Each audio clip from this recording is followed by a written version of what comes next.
मेरे चैनल में चिराग एस्ट्रोलॉजी और हम बात करेंगे सितंबर मंथ कैसा जाएगा आप सभी के लिए। और उसके लिए सबसे पहले हम मेष लग्न और मीन लग्न इन दोनों की बात करेंगे। मेष और मीन का एक साथ मैं दे रहा हूँ।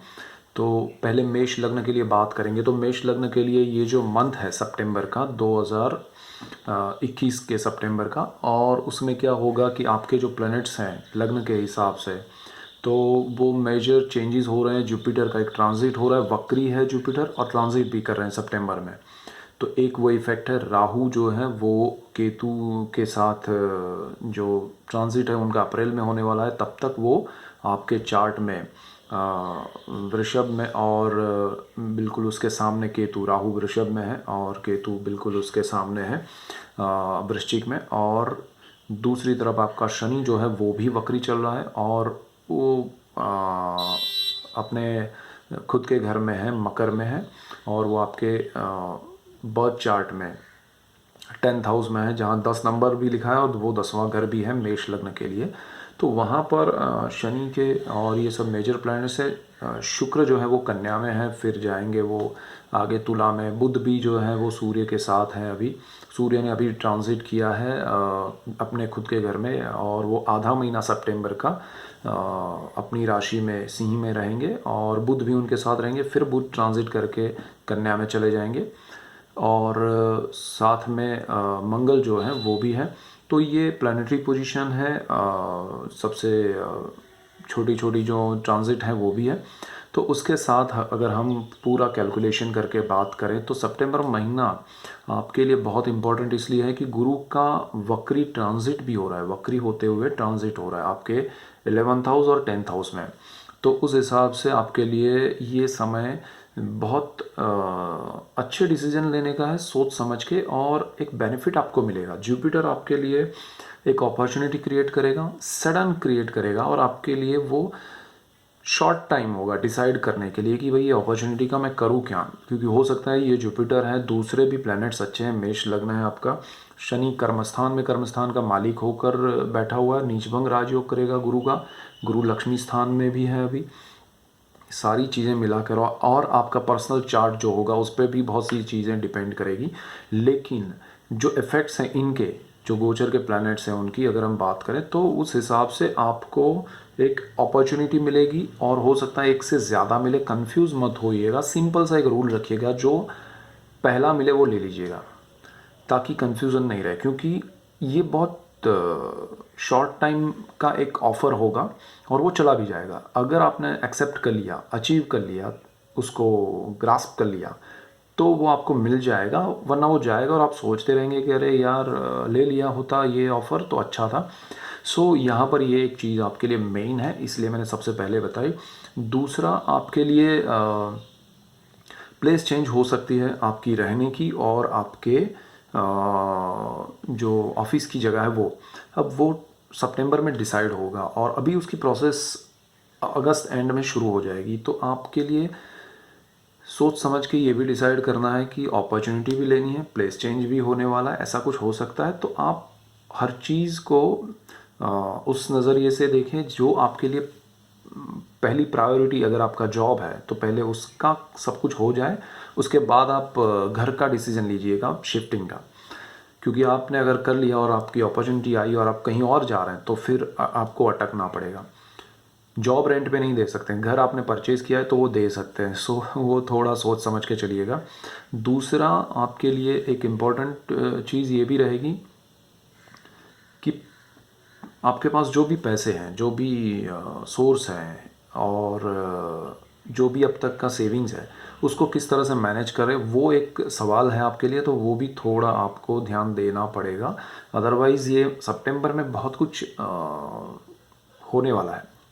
तो मेष लग्न वालों के लिए, और हम सिर्फ लग्न की बात कर रहे हैं यहाँ पर, तो मेष लग्न वालों के लिए यहाँ पर अभी से प्लानिंग कीजिए आप कि सितंबर में आपके जो भी सेविंग्स है उसको कहाँ कहाँ डाइवर्ट करना चाहिए, कहाँ कहाँ इन्वेस्ट करना चाहिए, कैसे करना चाहिए।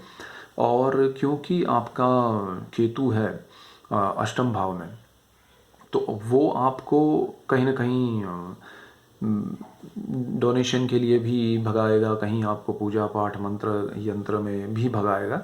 अच्छी बात है, पूजा भक्ति करवाना चाहता है तो कीजिएगा, लेकिन आपके बजट के बाहर जाके आप रिलेटेड टू डोनेशन, मैं उसकी बात कर रहा हूँ। कोई भी चीज़, देखिए दान देना अच्छी बात है, बट हर दान का एक महिमा होता है, उसकी एक क्राइटेरिया होता है। जो ले सकता है, मतलब जिसकी काबिलियत है उसको देना चाहिए, और जो देने वाला है उसकी भी काबिलियत होनी चाहिए। जिसको नहीं ज़रूरत है उसको देने से वो दान नहीं कहा जाता है। तो ये सारी चीज़ें भी समझना ज़रूरी है, तो थोड़ा वो समझ के भी चलिएगा। सिर्फ मैंने दे दिया और खुश हो गए, ऐसा नहीं। तो केतु ये भी करवाएगा। यहाँ से शनि है, कर्म भाव में है। गुरु की अपॉर्चुनिटी आपको जो मिलेगी वो डबल इफेक्ट होगा। जुपिटर का 11th house and 10th house में ट्रांजिट वक्री, और शनि भी वक्री है, 10th हाउस में है। डिसीजन लॉन्ग टर्म के लिए रहेगा जो भी रहेगा वो। लेकिन यहाँ पर आपको एक चीज़ ध्यान रखनी है, मेष लग्न है, शनि की वो नीच राशि है और आपका लग्न वो है। तो आपके लिए मंगल की स्थिति देखिए, मंगल पूरे समय में तो अच्छा है, लेकिन आपके चार्ट में अगर वो कैसा है या आपकी दशाएं क्या चल रही है, तो वो थोड़ा ध्यान रखेंगे। थोड़ा आप सितंबर फर्स्ट वीक तक समझने की कोशिश कीजिए कि आपको किस तरह लेके चल रहा है समय आपके पर्सनल चार्ट के हिसाब से, तो आपको एक आइडिया आएगा, अंदाज़ा आएगा। बट सारी चीज़ों में कुल मिला के आपको ध्यान देना है अपने वर्क प्लेस पे, जॉब पे, प्रोफेशन पे, उसके अकॉर्डिंग सारे डिसीजन लेने हैं। ये एक रूल बनाइएगा तो आपको बहुत सरलता हो जाएगी और अच्छे रिजल्ट्स मिलेंगे। सो ये मेष लग्न के लिए मेन पॉइंट्स थे सितंबर में। और देखिए, पढ़ाई में जो लोग उच्च विद्या में जाना चाहते हैं, मास्टर्स डिग्री या पीएचडी करना चाहते हैं, डॉक्टरेट, तो उनके लिए अच्छा है। हायर स्टडीज़ में जो लोग हैं बैचलर के बाद, जिसमें भी है, मास्टर्स में किसी भी ब्रांच में, तो उनके लिए अपॉर्चुनिटी क्रिएट हो सकती है। नहीं मिल रहा है एडमिशन तो मिल सकता है, अच्छी जगह शिफ्टिंग हो सकती है, अच्छी जगह एडमिशन मिल सकता है। तो बहुत अच्छा समय है उनके लिए उस हिसाब से। विदेश के हिसाब से अगर मैं कहूँ तो सडन अपॉर्चुनिटी हो सकती है। आपका शायद विदेश जाना ना हो, लेकिन विदेश की कंपनी आपको वही कंपनी यहाँ पर हायर कर ले, ऐसा भी हो सकता है। सो वो चीज़ आपके लिए अच्छी हो सकती है। फिर बाद में जाना हो वो अलग चीज़ है। तो आपके पर्सनल चार्ट पे भी ये डिपेंड करेगा। और यहाँ से आगे बढ़ते हैं तो आपका जो मैरिज है, शादी है, उसमें एक सितंबर मिड तक योग है कि आपकी शादी हो जाए, एंगेजमेंट हो जाए। अगर एंगेजमेंट होती है तो वो 1 आध साल 5-6 महीने के बाद शादी होगी, और जिनकी एंगेजमेंट हो गई उनकी शादी ये सितंबर मिड तक हो सकती है। बहुत स्ट्रॉन्ग चांसेस है। सो ओवरऑल बहुत अच्छा है मेष लग्न के लिए।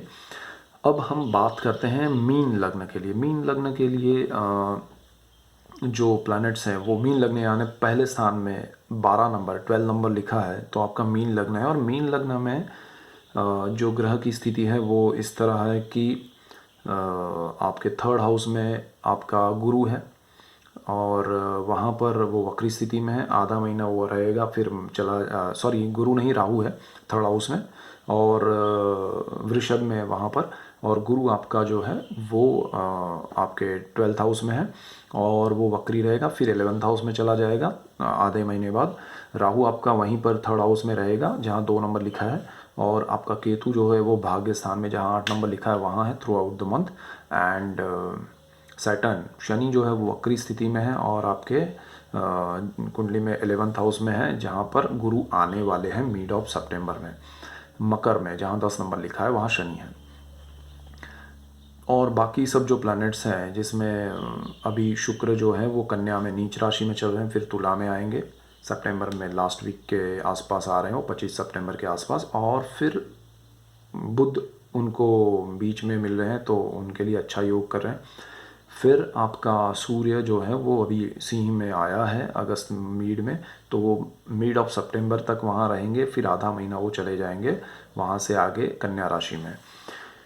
तो ये सारे ट्रांजिट हैं, और चंद्र के ट्रांजिट तो चलते ही रहते हैं। तो उस हिसाब से मीन लग्न के लिए ये समय, एक तो प्लेस चेंज होगा आपका, डेफिनेट होगा, आपकी जगह बदलने वाली है रहने के लिए। आपका कर्म क्षेत्र जहाँ होगा वहाँ आपका प्लेस चेंज होगा। देखिए, मेष में ये फ़र्क है मीन और मेष में। मेष वालों को ये था कि उनको वहाँ शिफ्ट करना है जहाँ उनको जॉब मिले। और मीन वालों का ऐसा है कि जहाँ उनको शिफ्ट करना है वहाँ उनको काम मिलेगा, मतलब आप जहाँ जा रहे हैं वहाँ आपका काम होगा। जुपिटर आपको उस दिशा में ले जा रहा है और आपको जाना चाहिए, आपको उससे बेनिफिट होंगे। इसके बाद मेन दूसरी बात करें तो ये सितंबर में बहुत स्ट्रॉन्ग पोजीशन बनेगी आपके लिए कि आपका शिफ्टिंग हो, फिर वहाँ पर आपके लिए अपॉर्चुनिटी भी क्रिएट होगी और अच्छा एक समय आएगा। डिपेंड करेगा थोड़ा बहुत आपके पर्सनल चार्ट पे, लेकिन ये बहुत अच्छा समय है ओवरऑल गोचर के प्लैनेट्स के हिसाब से। तो हम मीन लग्न की ही बात कर रहे हैं, राशि की नहीं। तो मीन लग्न वालों के दूसरी चीज़ ये है कि कर्मस्थान में आया हुआ गुरु मिड ऑफ सितंबर में अरे ट्वेल्थ हाउस से 11th हाउस में आया हुआ गुरु बहुत अच्छे अपॉर्चुनिटी क्रिएट करेगा, एक अच्छा ऑप्शन देगा जॉब के लिए, काम के लिए, जिनका बिजनेस है या जॉब है या कुछ भी है, अपॉर्चुनिटी क्रिएट होगी, बढ़ोतरी होगी, प्रमोशन मिलेगा और पोजीशन हायर पोजीशन होगी, और जो भी आप काम कर रहे हैं उसमें सोर्स ऑफ इनकम खुलेगा और बढ़ेगा। तो ये बहुत अच्छा है मीन लग्न के लिए। जिनकी शादी नहीं हुई है उनकी सितंबर मिड के बाद बहुत अच्छा समय है उनके लिए, और डेफिनेट उनके लिए ये गुरु योग करेगा शादी के लिए।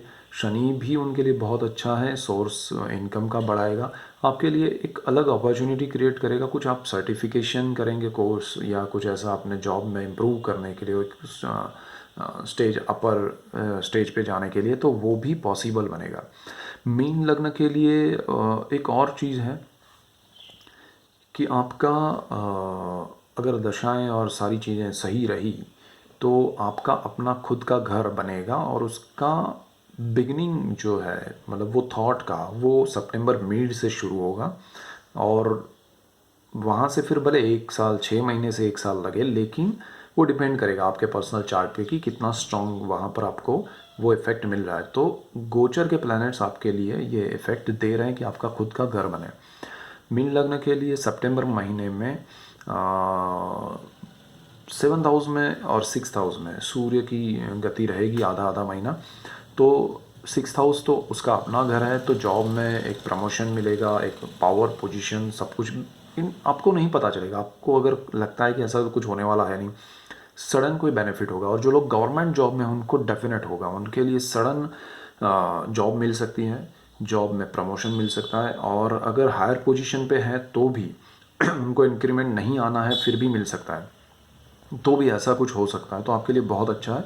और जो आपका सूर्य है वो जब 7th हाउस में जाएगा तब आपको ध्यान देना है अपने पर्सनल लाइफ, मतलब आपके लाइफ पार्टनर के साथ और आपके बिजनेस पार्टनर के साथ प्रॉब्लम्स क्रिएट नहीं हो, और बिना वजह की पार्टनरशिप नहीं करे बिजनेस में, और जो जॉब चल रहा है उसको संभाले, और जो लाइफ पार्टनर है उनके साथ बिना वजह की बहस ना करे मिड ऑफ सितंबर से मिड ऑफ अक्टूबर तक, क्योंकि वहाँ सूर्य है और बाकी सब इफ़ेक्ट्स भी होंगे दूसरे प्लैनेट्स के, इसलिए क्योंकि राहु भी वहाँ नव पंचम योग करेगा सूर्य के साथ, तो वो भी एक इफ़ेक्ट मिलेगा। और राहु की 5वीं दृष्टि भी 7th हाउस पे है, इसलिए थोड़ा ध्यान देना ज़रूरी है। और सूर्य गुरु का केंद्र योग भी बनेगा, सूर्य गुरु का नवपंचम योग भी बनेगा, क्योंकि सूर्य आपका 7th हाउस में आएगा, गुरु आपका 11th हाउस में होगा, तो वहाँ भी नवपंचम योग बन रहा है। तो गुरु का यहाँ पर आपको बेनिफिट मिलेगा। वहाँ पर राहु गुरु का भी एक दूसरे से पंचम भाव पे दृष्टि, मतलब राहु पर गुरु की 5वीं दृष्टि और राहु की गुरु पर 9वीं दृष्टि, वो भी एक योग बनेगा। यानी कि एक ट्रायंगल हो रहा है यहाँ पर सूर्य राहु और गुरु का। तो वो चीज़ आपको थोड़ा ध्यान देना है। उसमें गुरु वक्री है, राहु तो हमेशा वक्री होते हैं, और सूर्य के साथ ग्रहण योग और गुरु के साथ चांडाल योग के थोड़े हल्के से, नॉट स्ट्रॉन्ग बट एकदम 5% से 10% की अगर हम एक समझने के लिए बात करें तो उतना इफेक्ट होगा। बट जितना आपका, सपोज किसी ने 10 रुपया इन्वेस्ट किया है तो उसका 2 रुपया जाएगा, 1 रुपया जाएगा। लेकिन किसी ने 10,000 की है तो उस हिसाब से वो परसेंटेज में बहुत बड़ी अमाउंट हो सकती है, किसी ने करोड़ों की है तो उस हिसाब से। सो इन्वेस्टमेंट करने से पहले, पार्टनरशिप करने से पहले आपको सोचना चाहिए। और जब तक सूर्य यहाँ पर है मत कीजिएगा। सूर्य का ट्रांजिट सितंबर मिड से हो रहा है यहाँ पर 7th हाउस में, तब तक वो 6th हाउस में है। और 7th हाउस में आने के बाद सितंबर ख़त्म होने के बाद अक्टूबर मिड तक वो वहाँ रहेगा। तो वो समय भी आपको मतलब यहाँ से अभी छठे महीने में है, सितंबर मिड में जब वो आएगा तो आधा सितंबर और आधा अक्टूबर आपको पार्टनरशिप नहीं करनी है, तो उसकी बात अभी आएगी। देखिए कोई भी चीज़ जब बन जाती है, फर्म हो जाती है, कंफर्म हो जाती है, तो उससे पहले उसका प्रोसेस शुरू हो गया होता है। वो प्रोसेस ये सूर्य के ट्रांजिट से शुरू होगा कि कुछ अच्छा करते हैं, कुछ बड़ा करते हैं, ऐसा करते हैं, वैसा करते हैं, कुछ लोग प्लान लेके आएंगे, तो बट आप उसमें मत पड़िएगा, अदरवाइज़ आपको लॉस होगा। तो मीन लग्न को ये ध्यान देना है। अगर आप कुछ पार्टनरशिप में नहीं करते हैं तो आपके लिए बहुत अच्छा समय है। आपका विदेश का योग बहुत स्ट्रांग है। आप दूसरे शहर में, दूसरे कंट्री में, दूसरे स्टेट में, जितना आप बर्थ प्लेस से दूर जा रहे हैं आपको बेनिफिट होगा और उसमें आपको बहुत सफलताएं मिलेगी। तो वो भी एक चीज़ है आपके लिए। और जिनको संतान प्राप्ति की इच्छा है तो वो गुरु के ट्रांजिट से अच्छा योग बन रहा है। जिन्होंने कंसीव किया है उनके लिए ये जुपिटर ट्रांजिट अच्छा रहेगा। जिन्होंने नहीं किया और प्लान कर रहे हैं तो उनके लिए भी ये जुपिटर ट्रांजिट बहुत अच्छे रिजल्ट्स देगा। तो संतान प्राप्ति के लिए ये अच्छा समय है और आपके लिए सोर्स बढ़ने वाला इनकम का। तो उस हिसाब से पैसा जाने का प्लानिंग खुद कीजिएगा। पैसा ये नहीं हो कि पैसा ही प्लान कर ले जाने के लिए, तो आप खुद के पैसे को कहाँ इन्वेस्ट करना है तो वो थोड़ा प्लान सितंबर में कीजिएगा। जुपिटर आपको उसमें बेनिफिट कराएगा। और क्योंकि थर्ड हाउस में गुरु है और राहु है, तो गुरु राहु का कॉम्बिनेशन हो रहा है यहाँ पर दृष्टि योग का। तो वो हिसाब से जो लोग क्रिएटिव फील्ड में हैं उनके लिए अच्छा है, लेकिन जो लोग हार्डकोर किसी बिजनेस में है या जो क्रिएटिविटी से कोई कनेक्शन नहीं है ऐसे फील्ड में है, तो उनको बहुत ध्यान देना पड़ेगा। और किसी पे ट्रस्ट रख के या विदाउट नोइंग साइन करना, किसी भी चीज़ पे कागज़ पे दस्तखत कर देना, वो थोड़ा ध्यान देना पड़ेगा। अदरवाइज़ कोई मेजर ऐसे प्रॉब्लम्स नहीं है। तो मेष लग्न और मीन लग्न के लिए ये सितंबर मंथ के हिसाब से मैंने जो भी पॉइंट्स से, मेजर पॉइंट्स से, मेन पॉइंट्स से वो बताया। So that's it for today. Keep watching Chirag astrology. Thank you for watching. God bless you and good bye. Thank you.